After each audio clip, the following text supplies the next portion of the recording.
بسم اللہ الرحمن الرحیم۔ صرف 5 منٹ کا مدرسہ قرآن و حدیث کی روشنی میں 216واں دن 6 شعبان المعظم۔ نمبر 1، اسلامی تاریخ۔ حضرت امیر معاویہ رضی اللہ عنہ کی خلافت و حکومت۔ حضرت امیر معاویہ رضی اللہ عنہ سے حضرت حسن رضی اللہ عنہ نے صلح کر کے سن 41 ہجری میں خلافت آپ کے سپرد کر دی، اور حضرت حسن رضی اللہ عنہ کے لیے 10 لاکھ درہم سالانہ وظیفہ مقرر کر دیا۔ اس سال کو تاریخ عرب میں عام الجمعہ کا نام دیا گیا ہے۔ جہاد کا سلسلہ اثر نو جاری کرنے کے لیے لشکر کو 2 حصوں میں تقسیم کر دیا۔ ایک حصے سردی کے موسم میں جہاد کرتا اور دوسرا تازہ دم حصہ گرمی کے دنوں میں مصروف جہاد رہتا۔ آپ نے رومیوں سے 16 جنگیں لڑی اور لشکر کو وصیت فرماتے کہ روم کا گلا گھونٹ دو۔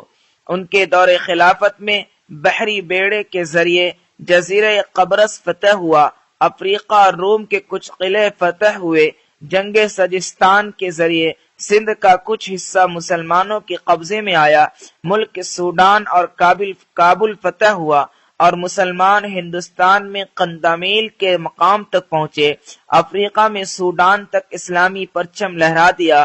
نہر جیحون کو پار کرتے ہوئے بخارا اور سمرقند کو فتح کیا۔ آپ نے قسطنطنیہ پر زبردست لشکر روانہ کیا۔ یہی وہ غزوہ ہے جس میں شرکت کرنے والوں کی مغفرت کی پیشین گوئی اللہ کے رسول صلی اللہ علیہ وسلم نے دی تھی۔ حضرت امیر معاویہ رضی اللہ عنہ نے ایک کامیاب حکمراں کی حیثیت سے بحری فوج تیار کی، مصر و شام کے ساحلی علاقوں میں جہاز سازی کے کارخانے قائم کیے، 1700 جنگی جہاز رومیوں کا مقابلہ کرنے کے لیے تیار کرائے۔ اس کے علاوہ اور بہت سارے کارنامے انجام دیے جو تاریخ کے صفحات میں موجود ہیں۔ نمبر 2، حضور صلی اللہ علیہ وسلم کا معجزہ۔ اس امت کے بارے میں پیشین گوئی۔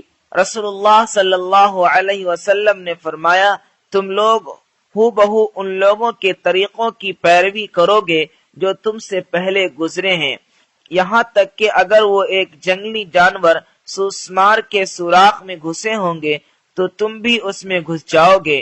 لوگوں نے عرض کیا، یا رسول اللہ، پہلے آدمیوں سے یہود و نصارہ مراد ہیں؟ رسول اللہ صلی اللہ علیہ وسلم نے فرمایا، اور کون؟ خلاصہ، آج ہم لوگ یہود و نصارہ کی کتنی پیروی کر رہے ہیں، یہ کسی کو بتلانے کی ضرورت نہیں، امت کے احوال سے بالکل ظاہر ہے۔ نمبر 3، ایک فرض کے بارے میں۔ اللہ ہی مدد کرنے والے ہیں۔ قرآن میں اللہ تعالیٰ فرماتا ہے، اللہ تعالیٰ ہی زندگی و موت دیتا ہے، اللہ تعالیٰ کے علاوہ کوئی کام بنانے والا اور مدد کرنے والا نہیں ہے۔ خلاصہ، ان باتوں پر ایمان لانا ہر ایک مسلمان کے لیے فرض ہے۔ نمبر 4، ایک سنت کے بارے میں۔ گھر سے نکلتے وقت کی دعا۔ رسول اللہ صلی اللہ علیہ وسلم نے فرمایا، جو شخص اپنے گھر سے نکلتے وقت یہ دعا پڑھے تو اس سے کہا جاتا ہے ہر چیز کے شر سے تیری حفاظت کر دی گئی اور شیطان اس سے دور بھاگ جاتا ہے۔ دعا یہ ہے، بسم اللہ توکلت علی اللہ لا حول ولا قوت الا باللہ۔ ترجمہ، میں اللہ کا نام لے کر اور اسی پر بھروسہ کرتے ہوئے گھر سے نکلتا ہوں، نیک کام کرنے کی قوت اور گناہوں سے بچنے کی طاقت اللہ ہی کی طرف سے ہے۔ نمبر 5، ایک اہم عمل کی فضیلت۔ یتیم کی پرورش کرنے والا۔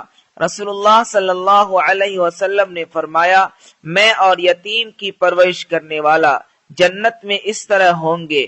آپ صلی اللہ علیہ وسلم نے اپنی شہادت اور بیچ کی انگلی سے اشارہ کر کے فرمایا، یعنی جس طرح یہ دونوں انگلیاں قریب قریب ہیں اسی طرح میں اور دونوں قریب ہوں گے۔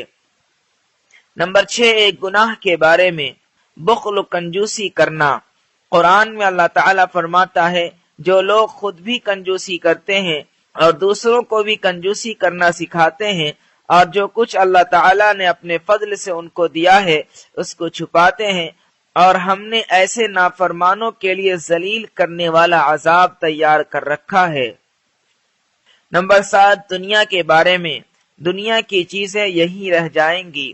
قرآن میں اللہ تعالیٰ فرماتا ہے دنیا کی یہ ساری چیزیں دنیاوی زندگی میں ہی برتنے کے لیے ہیں، آخرت میں یہ سب کام نہیں آئے گا، اور آخرت کی جو نعمتیں آپ کے رب کے پاس ہیں وہ پرہیزگاروں یعنی دین پر چلنے والوں کے ساتھ خاص ہیں۔ نمبر 8، آخرت کے بارے میں، قیامت میں لوگ کہاں ہوں گے؟ ام المؤمنین حضرت عائشہ رضی اللہ عنہا نے رسول اللہ صلی اللہ علیہ وسلم سے دریافت کیا جس دن پہلی مرتبہ سور پھونکنے سے سب زمین و آسمان ٹوٹ پھوٹ جائیں گے پھر دوبارہ بنائے جائیں گے تو اس دن لوگ کہاں ہوں گے؟ رسول اللہ صلی اللہ علیہ وسلم نے فرمایا پل صراط پر ہوں گے۔ نمبر 9، طب نبوی سے علاج، تلبینہ سے علاج۔ حضرت عائشہ رضی اللہ عنہا بیمار کے لیے تلبینہ تیار کرنے کا حکم دیتی تھی اور فرماتی تھی کہ میں نے رسول اللہ صلی اللہ علیہ وسلم کو فرماتے ہوئے سنا کہ تلبینہ بیمار کے دل کو سکون پہنچاتا ہے اور رنج و غم کو دور کرتا ہے۔ فائدہ، جو کو کوٹ کر دودھ میں پکانے کے بعد مٹھاس کے لیے اس میں شہد ڈالا جاتا ہے جسے تلبینہ کہتے ہیں۔ نمبر 10، نبی صلی اللہ علیہ وسلم کی نصیحت۔ رسول اللہ صلی اللہ علیہ وسلم نے فرمایا دنیا میں اس طرح رہو جیسے کوئی اجنبی پردیسی رہتا ہے یا راستہ چلتا مسافر۔